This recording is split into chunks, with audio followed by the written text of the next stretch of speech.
ए जी कहाँ जात बाड़ू? वोट देवे। केने के देवे के बा? एसी छापे। एसी छाप कितना नंबर बा? 8 नंबर। 8 नंबर में कौन बा हो? जीतू भैया। सचो में? हाँ जीतू भैया जिंदाबाद। जिंदाबाद जिंदाबाद। आपका बटन कहाँ दबेगा? एसी छाप कहाँ रहेगा? 2025 में विजयी बनई हाजी। अब की चुनावा में जीतू के जीतई हाजी।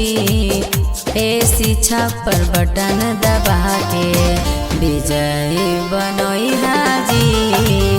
8 नंबर बटन दबा के जीतू के जीतई हाजी। एसी छाप पर बटन दबा के बहुत अइलै चल गेलै करी के सब वादा जी। बहुत अइलै चल गेलै करी के सब वादा जी।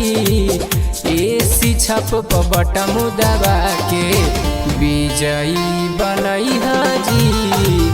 8 नंबर बटन दबा के जीतू के जीतई हाजी।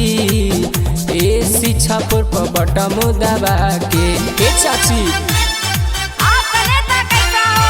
जीतू भैया जैसा हो। आपका नेता कैसा हो? जीतू भैया जैसा हो। एसी छाप। जिंदाबाद एसी छाप। जिंदाबाद। आपका बटन कहाँ दबेगा? 8 नंबर कहाँ रहेगा?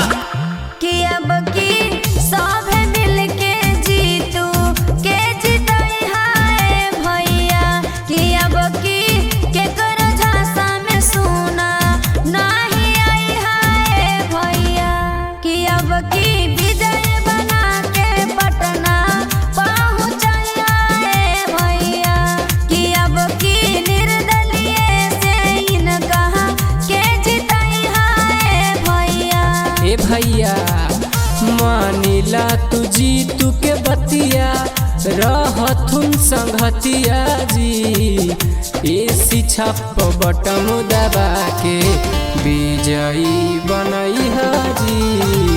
8 नंबर बटन दबा के जीतू के जीतई हाजी।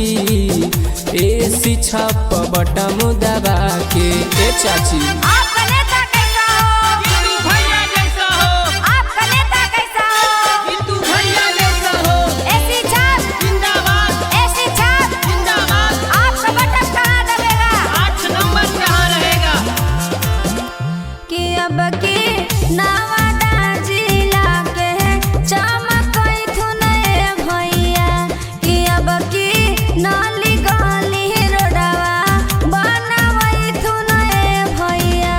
कि अब की उनके के भोटवा सब दिहा रे चाची।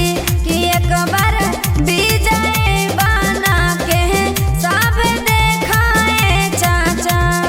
ए चाची बहुत अइलै चल गेलै करी के सब वादा जी।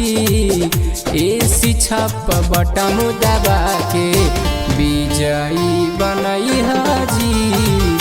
एसी छाप पर बटन दबा के जीतू के जीतई हाजी।